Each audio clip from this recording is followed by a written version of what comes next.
in the world after parenting.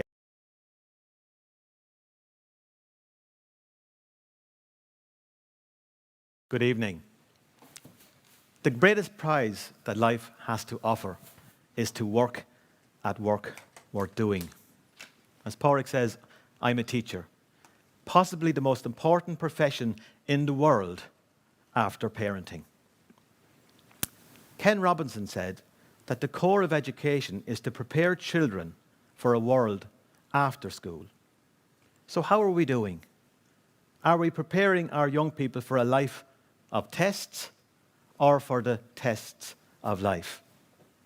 We live in a time of turbulence where the only certainty is that the pace of change in the future will never be slower than it is today. Have we got the correct emphasis on a strong set of values over valuables, integrity over income, self-worth over net worth, and emotional intelligence, EQ, over IQ? I'd like to share with you three things, three pillars to help our young people thrive on their way to well-being, to help students stay standing when the storms come, to realize that tough times need not reduce you to rubble. That's it. No big deal. Pillar number one, you are enough. I always do my homework. My grades have been okay. I'm always nice to teachers and I'm in school every day. But they all think I'm average, and now my parents think so too. I wish they hadn't said that because there's so much I want to do. I want to build a rocket. I've got a book that shows you how. I'll start a stamp collection. Well,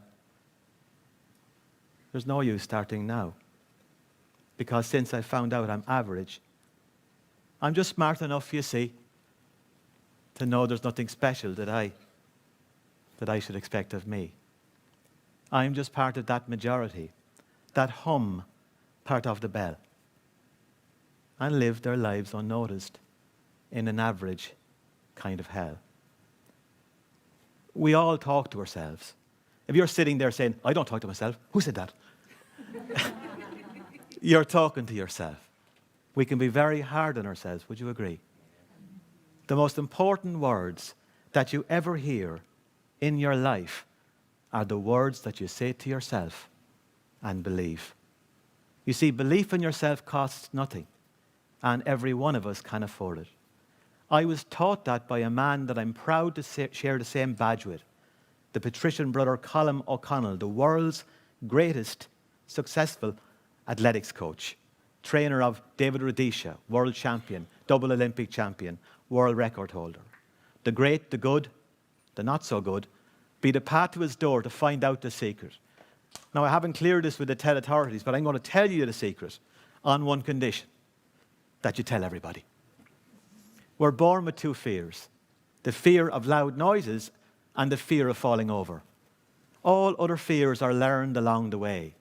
The fear of not fitting in, the fear of missing out, the fear of being offline, the fear of failure, the fear of not being enough.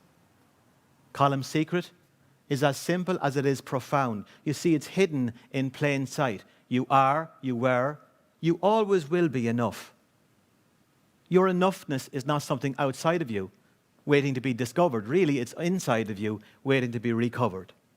I'll be enough when I get certain grades in my exams. I'll be enough when I've got the approval of my friends and family. I'll be enough when I have that name plate on the office door that says CEO.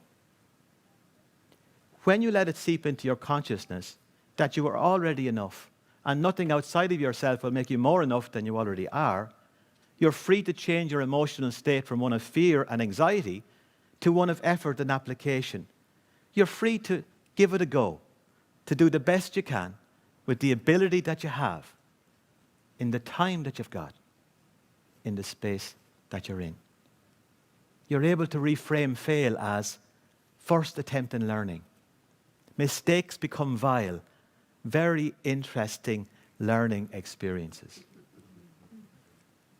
What if you entertained the possibility that there is nothing wrong with you, that what is right with you can't fix. The second pillar, to cultivate an attitude of gratitude. Oscar Wilde said, there are some people who spread happiness wherever they go, and some people who spread happiness whenever they go. Have you ever found that some people find fault like there's a reward going for it? You know those type of people? Blood type negative. Every silver lining has a cloud kind of people. Good morning, Tony. Is it? Have you seen the weather outside? It's awful. It's Friday. I hate Fridays. Too close to Mondays. Indoor rain clouds. Tune your internal appreciation station at least once a day to what's positive in your life that's sitting silently at the back of your awareness. You see, lowering the threshold of what you're grateful for is the single biggest thing that I know that it can increase your happiness quotient. To be or not to be is not really the question. Rather, the question, when you add up all the good stuff in your life and the not so good stuff in your life, how are you doing? And closer to it is, which one are you focused on? Have you ever noticed that the shortest distance between two people is laughter? The third pillar, slow down. We live in an age of digital distraction. We've never been more electronically connected and paradoxically more emotionally disconnected. Would you agree? We live in an age of acceleration. The days, the weeks, the months, the years go by like cat's eyes on a motorway. 75% of teenagers spend 75% of their time looking down. What are they missing by not looking up? We're cramming our minutes and we're missing our moments. In the rush to the next moment, in the worry about the last moment, we have an awful habit of missing that piece in the middle, our one and precious life. Get out of your head and into your life. There's transformative power of pausing when living one's life in fast forward. So that's it. 3 pillars. You are enough. Cultivate an attitude of gratitude and slow down. Finally, outside of your family, who believed in you when you didn't believe in you? My good adult was Miss Holmes, age 10. She was the oasis in my desert. She had a smile that was like a warm fire on a cold day. And I honor her memory by mentioning her here today. She came into us in the classroom and said, right, I want you to write down a sentence in your copies that makes sense and significance, but the sentence can only have 10 words and each word can only have 2 letters. Away with ye. After 5 minutes and much scratching of head, a befuddled gaggle of young people said, Miss, we're stuck. Can you give us a hand? She said, surely, as she wrote a sentence on the board that I was never to forget and was to change my life. She wrote, if it is to be, it is up to me. And in that moment, that teacher taught a classroom of children a lesson, not for the instant, but for the ages. Not to be a pillion passenger in your life, but to be in the driving seat. That I had the intuitive capacity and wherewithal to turn obstacles into opportunities, dead ends into doorways, fear into fuel, trouble into triumph, and occasionally, wounds into wisdom. You see, Miss Holmes had an organic view of education. She knew that she didn't glue on the leaves or paint the petals or even attach the roots.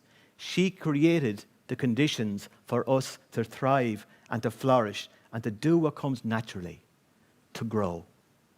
Let's give our young people both the skill and the will to develop their capacity to become something amazing in the future.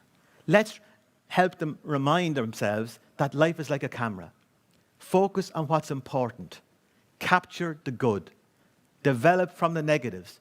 And if it doesn't work out, take another shot. Thanks very much for listening.